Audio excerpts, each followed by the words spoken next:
Ada kuma sitti meera balanar ka barbaadaa jirta kaayila fadha garaan kun si amuru lafa kaayi. Ijoollolii kana gaddeebisaa minaan namaatti galaa jirtu. Badiru. Nizaamu.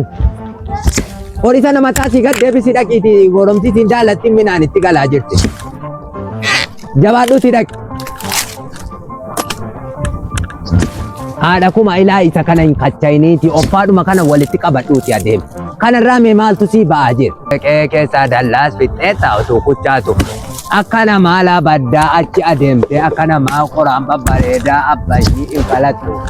Qe'eedhuma keessa deemte qaalessuun kun dallaana duraati. Sayyidee hambeel qaraamaa.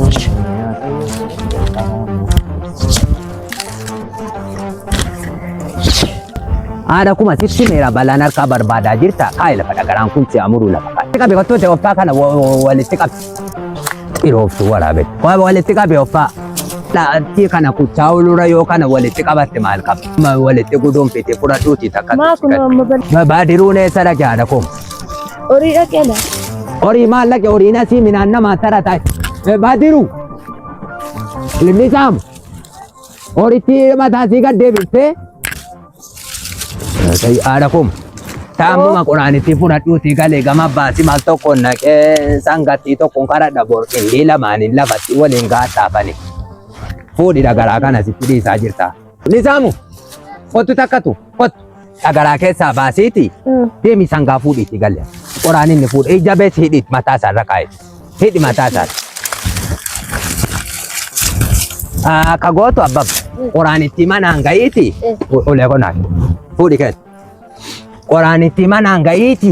Oolaa si magaalli beelofteetti dhaqiiti edde margaatti hidhiitti dheechisa. Bishaani kenniitiif. Deemi gaabbabba sin eebbisaati. Abbaa jiruu immoo yoo argite dhufeetan lubbuu kee baasa jedhitti naayi. Kottu dhaqi sangaa fuudhi. Deem kottu atiin.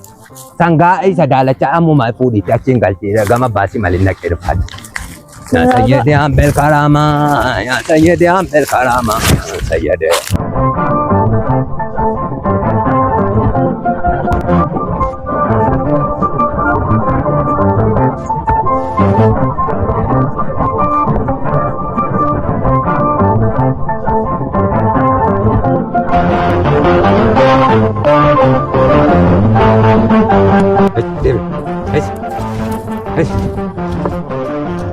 Badiru.